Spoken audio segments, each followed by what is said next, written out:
العالمين والصلاة والسلام على سيد المرسلين وعلى آله وصحابه أجمعين أما بعد আমরা ঝিনাইদহবাসী কর্তৃক আয়োজিত আজকের ঝিনাইদহ শহরে মেডিকেল কলেজ প্রতিষ্ঠা করার জন্য মানববন্ধনে উপস্থিত সভাপতি, বিভিন্ন রাজনৈতিক দলের নেতৃবৃন্দ, বিভিন্ন শ্রেণী পেশার ভাইরা, সাংবাদিক বন্ধুগণ, আইন শৃঙ্খলায় নিয়োজিত সরকারি কর্মকর্তা কর্মচারীবৃন্দ, গোয়েন্দা সংস্থার ভাইরা, আসসালামু আলাইকুম ওয়া রাহমাতুল্লাহ। ঝিনাইদহে একটি মেডিকেল কলেজ প্রতিষ্ঠা করা হোক, এটা ঝিনাইদহবাসীর অনেক দিনের দাবি। আমি জাতীয় সংসদ সদস্য হিসেবে নির্বাচিত হওয়ার পর আমি এই দাবিটা জাতীয় সংসদে উত্থাপন করি। এই ঝিনাইদহে আমার জন্ম, এখানে আমার বেড়ে ওঠা, এখানে লেখাপড়া করা।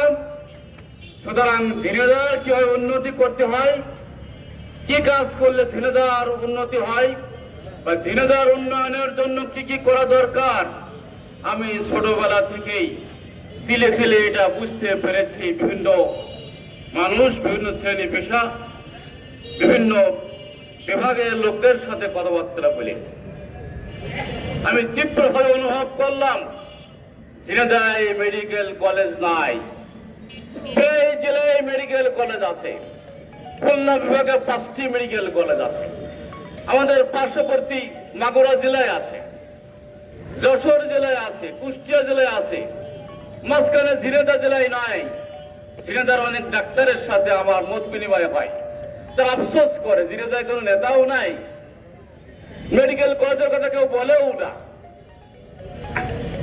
আমি যখন নির্বাচিত হলাম তখন আমি ভাবলাম যে এই দায়িত্বটা আমাকেই পালন করতে হবে।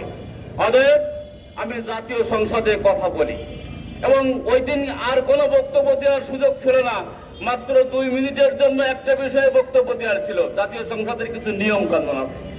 আমি আবার বলেছিলাম যে একটি আলোচনা, একটি বক্তব্য আমার, তার মানে একটি বেশি বেশি বলা যাবে না তা না, ওই বিধিতে একটাই বলতে হয়, 2 মিনিটের চাই।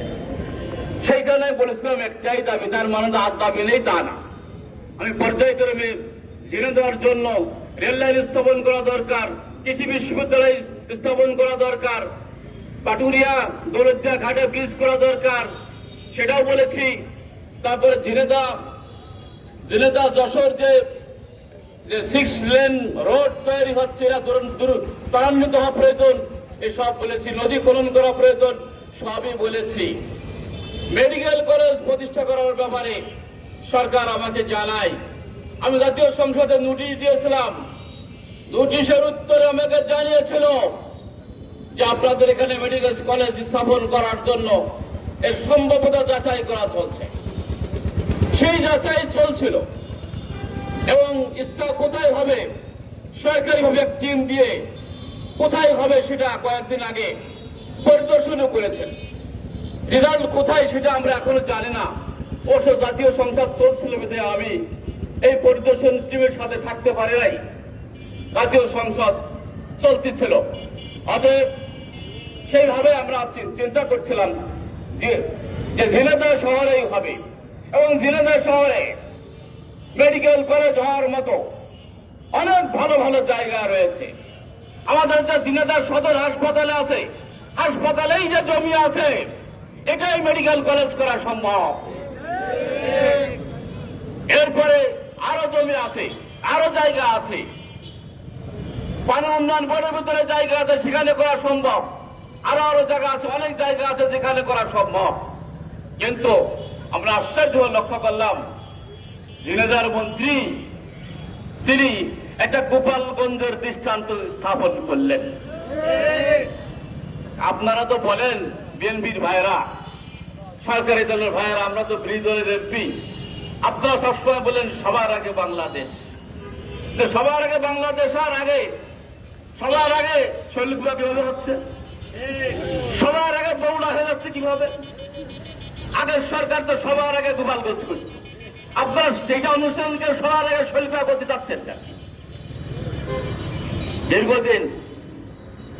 দীর্ঘদিন কেন ঝিনাইদহ পূর্ণাঙ্গ মন্ত্রী হয়েছে বলে আমার জানা ছিল না। এটা মনে হয় পাকিস্তান আমলে জাহাঙ্গীর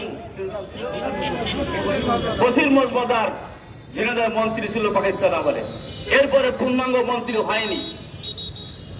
এবার হয়েছিল আমাদের বড় আশায় বুক বেঁধেছিলাম ঝিনাইদহের উন্নতি হবে, কিন্তু উনি যে শৈলকুপার মন্ত্রী হয়ে পড়বেন সেইটা আমরা ভাবতে পারি।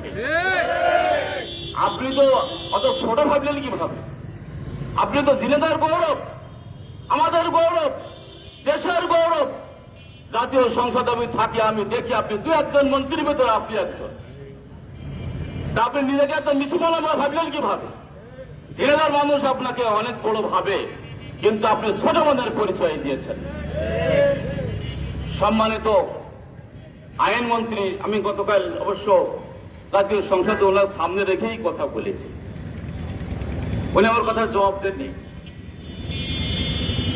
আমি আহ্বান জানাবো আজকের এই মানববন্ধন থেকে ওনার দাবি থেকে তিনি সরিয়ে আসবেন এবং ঝিনাইদহ শহরে মেডিকেল কলেজ প্রতিষ্ঠা করার জন্য যা যা করে সবকিছু করবেন এই আহ্বান জানাই। তাহলে না হয় উনি যদি ওনার দাবি থেকে ফিরে না আসে, তাহলে ঝিনাইদহে মেডিকেল কলেজ প্রতিষ্ঠা করার জন্য ঝিনাইদহবাসী তীব্র গণ আন্দোলন গড়ে তুলবে। সম্মানিত উপস্থিতি, আমি আর বক্তব্য দীর্ঘায়িত করতে চাচ্ছি না। শুক্রবারের দিন নামাজের দিন, সবাই নামাজ পড়তে যাবেন।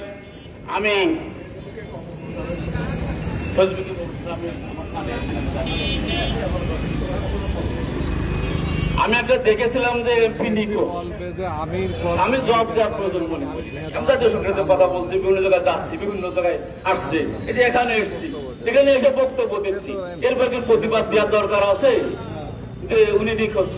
না, আমি হাজিরে বলবো, বলে যাবো ফালতু কথা। অতএব আমি আপনারা কিছু মনে করেন না, ফেসবুক আমি বেশি একটা ফলো করি না। আর ফেসবুকে এআই দিয়ে যা করে, কোনটা সঠিক কোনটা বেঠিক, কোনটা কি কে বললো, এ বোঝা খুব মুশকিল। এ কারণে আমি বেশি একটা ফলো করি না। সম্মানিত উপস্থিতি, আমাদের কথাই স্পষ্ট, আমরা ঝিনাইদহ শহরেই একটি মেডিকেল কলেজ প্রতিষ্ঠা করব ইনশাআল্লাহ। এ ব্যাপারে আমরা ঝিনাইদহবাসী এগিয়ে এসেছেন সকল শ্রেণী পেশার মানুষকে এই আন্দোলনে শরিক হয়ে এখানে একটা মেডিকেল কলেজ প্রতিষ্ঠা করার ক্ষেত্রে যা যা করা দরকার সবকিছু করবেন।